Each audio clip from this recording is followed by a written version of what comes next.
Bakit sinabi yun ni Juan Bautista? Kasi alam niya na si Jesus ang anak ng Diyos. At si Jesus ay walang kasalanan. Sabi ni Juan, ako ang dapat binyagan. Kasi si Juan nagbibinyag ng mga Hudiyo kasi sila ay makasalanan. Ang binyag ni Juan ay pagpapahayag at pagsisisi ng mga kasalanan ng mga lumalapit sa Kanya. Si Jesus ay nagpabinyag upang bigyan ng approval iyong binyag na ginagawa ni Juan at makiisa sa mga tao na nasakop ng kasalanan noong magkasala si Adan at si Eva.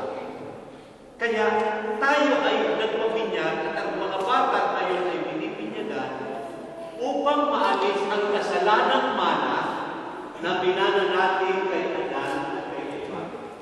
Upang mahugasan tayo